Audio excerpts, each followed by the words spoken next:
Hey guys, SpectreKid Gaming here, and as you guys can see, I just pressed record button, and you guys probably saw that screen recorder, and today I just wanted to tell you guys news, but that is my new screen recorder. Now, as you guys can see over here, this is the app that I now use to screen record it. It's basically OBS, but for gamers. So since I am a gaming channel, I'll be using this, but if you don't want the gamer aesthetic or any of the new things, you guys can go to OBS Studio. Now, OBS Studio tutorial will be out in a few days. And if you guys want to see another video for Streamlabs OBS, then you guys can comment down below on the OBS Studio video coming out in a couple of days, and then you can just do it from there. So you can watch Streamlabs and yeah. So as you guys know, OBS is a good recorder.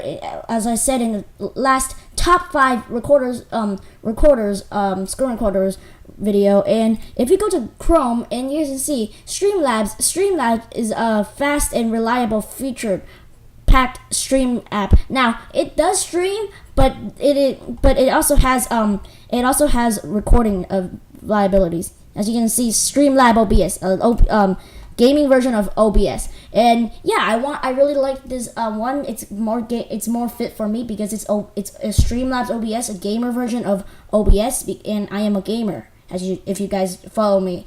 And so yeah, I really like this. So when I do it, so next time I'll just do a video about Streamlabs, which I like. So that's just what I want to tell you guys. I just wanted to notify you guys that OBS Studio tutorial will be out in a few days, and Streamlabs OBS is going to be in a video about a week later from here.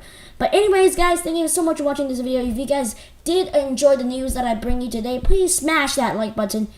And also, if you guys want to see more gaming content and tech content about about game tutorials or anything related to tutorials about game, whether it's inside games or outside games, please subscribe to the channel for more of these videos. Anyways, guys, thank you guys so much for watching once again. Peace.